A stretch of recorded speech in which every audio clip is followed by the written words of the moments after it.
pinangyarihan siya sa kahalan. Tutusan mo, si Kristo, hari. Lord, sunday na mo. Karon, asa man ang ikarihan ni Kristo?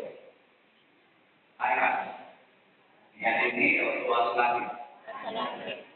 Isa yung ni Adini, kakarawan.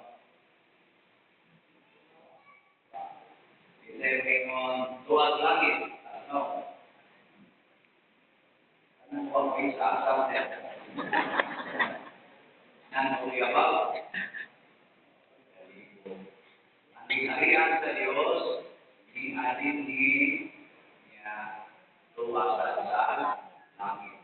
Huwag na imong pinunta, mapod ka na mo ang imong ikarihan. Pero, ang pamagitan, kay sa linis kalibutan, ang ikarihan sa Diyos, dili usapan lugar, dili usapan teritoryo sa mga ikarihan sa Russia, Ukraine, Pilipinas, China, naman tayo gitawag o teritoryo o dominio.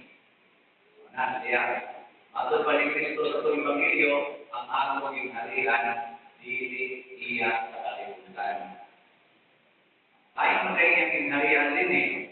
Matod pa niya sa laing pahing sa Ebanghelyo, kung naay maingon ninyo, tuwa dito ang ingharian sa Diyos, di adari ang ingharian sa Diyos, tuwa dito sa bigkatay, ayaw mo pag-ato.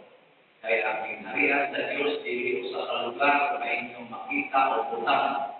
Ang ingharian sa Diyos, dili sa kalibutan, na sa inyong kasing-kasing. It is within you. So, ang hindi na itong kasing-kasing, tupuro sa Ginoo ang iyang ingharian, dili sa kalibutan. Mga pagpaputanan ni Pilato, hari ka ba diay?